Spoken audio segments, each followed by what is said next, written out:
40살에 은퇴해서 로망을 실현하고 있는 파이어족 김다현 씨. 반갑습니다. 안녕하세요. 저는 작년에 남편이랑 같이 은퇴하고 지금 1년째 백수로 살고 있는 김다현입니다.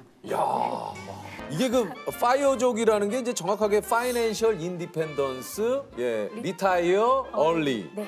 여기서 이제 파이어족인데 기사에서 제가 봤어요. 그리고요. 아, 저를 보셨어요? 예. 인터뷰하셨었죠? 네, 최근에. 맞습니다. 네. 그거를 보고 제가 야, 이게 참 그래서 좀 재밌게 그 기사를 좀 봤는데 네. 실례지만 지금 네. 여기 보니까 나이가 지금 40대 초반이신데. 네, 41. 아니 근데 언제부터 은퇴를 좀 꿈꾸신 거예요, 두 분이요? 제가 35일 때부터. 근데 30대 중반이면은 네. 한참 일해야 될 나이라고 다들 생각을 하시는데 네. 남편분께서도 네. 같이 은퇴를 하신 거잖아요. 네네네. 남편은 자기는 백수가 체질이라고.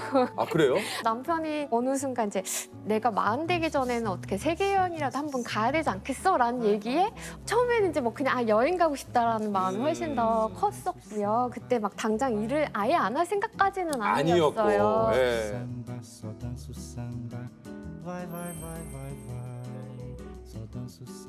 돌아서 어떤 일을 하면 좋을까? 막 그런 얘기를 남편이랑 대화를 하다가 이제 은퇴 쪽으로 방향을 틀게 된 거죠. 은퇴하기 전에 혹시 어떤 일 하시는지 여쭤봐도 됩니까? 저는 카카오랑 K에서 16년 동안 서비스 기획자로 일을 했어요. 남편께서도 같이 네. 같은 직장에서 근무를 하셨어요? 네, 카카오에서 만나서 사내 연애 했어요. 아니 근데 네. 잘은 모릅니다만 그 카카오가 뭐 지금도 네. 얘기들 하지 않습니까? 그 뭐 이제 입사하고 싶은 그 다섯 쌍가락 안에 드는 회사인데. 네. 아 근데 거기서 그냥 퇴사를. 남편이 한 한마디가 저한테는 컸는데 뭡니까? 우리가 하고 싶었던 일들, 돈 버느라 못했지만 어릴 때 꿈꿔왔던 일들 그런 것들도 한번 해볼 수 있지 않겠어? 라고 얘기를 하는 순간 뭐 서비스 기획자가 저의 원래 꿈은 아니었으니까 그냥 이제 돈 버는 일을 그만하고 제가 하고 싶은 일을 하면서 살면 어떨까? 뭐 그런 생각이 들어서 그러니까 일하는 게 재미는 있었어요. 새로운 뭐 서비스를 만들고 사람들이랑 협업한 게 되게 재미있고 좋았는데 회사가 원하는 게 일만은 아니고 회사의 목표를 달성하기 위해서 약간 압박 같은 게 있는데 그러기 위해서 저만 힘들면 되는 게 아니잖아요. 같이 일하는 사람들한테 약간 좀 몰아붙이는 것도 해야 되고 약간 그래야 되는데 제가 그런 걸 잘 못하겠더라고요. 그래서 이게 또 그래요. 이런 자유로운 분위기에서 자율적으로 뭔가 성과가 나면 좋은데 그렇죠. 이게 또 그렇지가 않아. 그렇지 않아요. 특히 퇴사하기 직전에 진짜 뭐 그랬는데 뭐 아침 6시에 일어나서 회사에 출근하고 뭐 하루 종일 막 회의를 7개씩 해요. 하루에 7개씩 하면 막 이제 일과 시간이 끝난 다음에 이제 제 일을 시작하는 거예요. 그래서 막 밀린 메일들 보면서 답변해주고 뭐 밀린 기획 같은 거 정리하고 그러면 회사에 막 10시, 11시쯤 퇴근해요. 그러면 집에 도착하면 하루가 지나 있어요. 그렇게 평일을 내내 보냈던 것 같고. 아니 근데 저기 회의가 어떻게 7개인가 되지? 그러게 말이에요. 하루 종일 막 말만 하는 거예요. 막 아침부터 저녁까지. 그 당시에는 서울에서 근무하고 있었는데 제주도에 그때 본사가 있고 단기 프로젝트 했을 때는 제주도에 프로젝트 룸을 잡고 거기에 가둬놓고 일하거든요. 제주도에 있으면 가족 없고 친구 없고 완전히 고립된 상태에서 진짜 일만 하는 거예요. 그렇게 파견을 가서 이제 막 한두 달 진짜 집중해서 일을 했는데 그게 진짜 결과가 잘 나왔어요. 막 원래 평소 수치보다 한 2~3배가 지표가 올랐나? 거의 꿈은 일에 대한 꿈 꾼 것 같아요. 회사 다닐 때는 제가 실수해서 망치는 꿈을 그렇게 많이 꿨어요. 그래서 약간 퇴사하기 전에는 조금 불안장애 증세 같은 게 있어서 막 숨 못 쉬고 막 심장 막히게 막 빨리 뛰고 막 그런 증상이 조금 있어서 건강이 좀 많이 안 좋아졌었어요. 그래서 그것도 진짜 은퇴를 해야 되겠다 결심했던 이유 중에 하나예요. 너무 스트레스를 많이 받아가지고 스트레스성 장염으로 응급실에 간 적이 있어요. 근데 그렇게 응급실에서 막 이렇게 누워있는데 남편도 막 나를 보면서 왜 아플 때까지 일하냐고 할 수 있을 만큼 하지 왜 아플 때까지 일을 해? 라는 얘기를 했는데 그냥 그 순간 좀 깨달아진 것 같아요. 그러니까 그때까지 일의 보람, 회사 일에서 찾았다면 그 보람 회사 일이 아닌 내가 좋아하는 일에서 보람만 느낄 수 있으면 일은 무엇을 해도 상관없겠다라는 걸 그때 좀 저는 깨달았어요. 아프고 나서. 남편께서는 좀 네. 그 은퇴하신 이유 중에 뭐 좀 그런 얘기를 좀 나누셨을 거 아니에요? 제 남편은 개발자인데 개발자라는 직군은 진짜 끊임없이 공부하고 발전을 해야 돼요. 진짜 공부를 놓을 수 없는 직업이에요. 근데 이제 개발자에 그거 들어가 있구나. 끊임없이 네. 노력하고 발전해. 네네. 왜냐하면 새로운 기술이 계속 나오니까 계속 따라잡아야 되는데 이제 개발자들은 그런 사람 되게 많아요. 어릴 때부터 꿈이 개발자야. 자기는 개발하는 게 일이 아니라 너무 재밌고 행복한 사람들이 진짜 많아요. 맞아.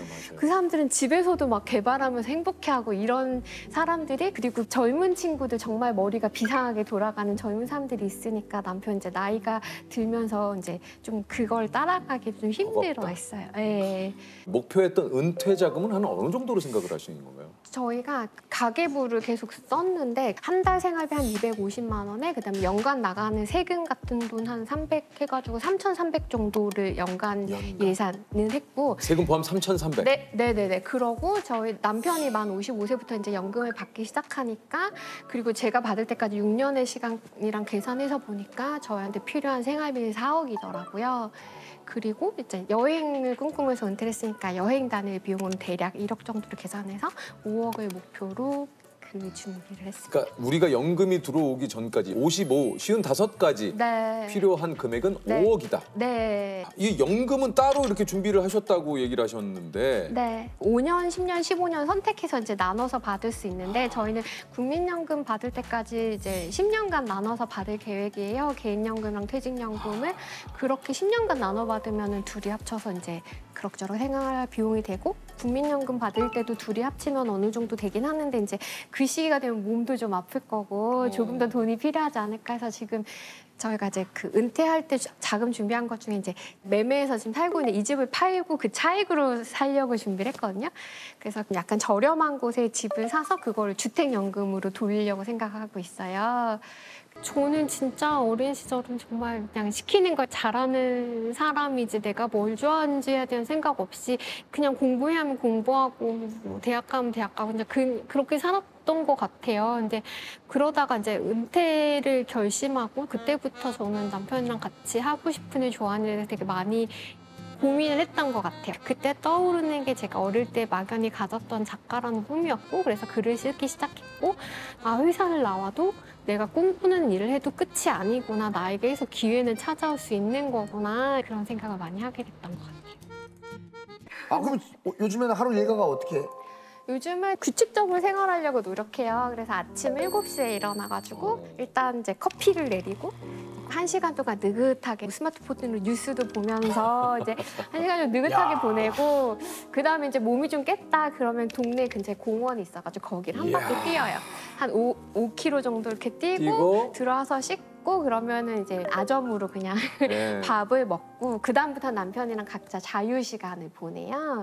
그래서 부부라도 같이 오래 같이 있는 시간이 있는 맞아요. 거는 뭐 일상을 뭐 그냥 그럼요. 처음부터 끝까지 쭉 같이 할 필요는 없어요. 개인 예. 생활이 중요하잖아요. 맞아요. 그래서 각자 이제 가능하면 떨어져가지고 하고 싶었던 일을 하고 지내. 뭐 남편은 기타를 친다거나 그림을 그리고 저는 책 읽고 글 쓰고 이런 일들을 해요. 그렇게 각자 시간을 보낸 다음에 같이 밥 먹고 또 산책하고 뭐 유퀴즈 같은 예능 보면서 맥주 한잔 하고 이제 그러고 자는 거죠.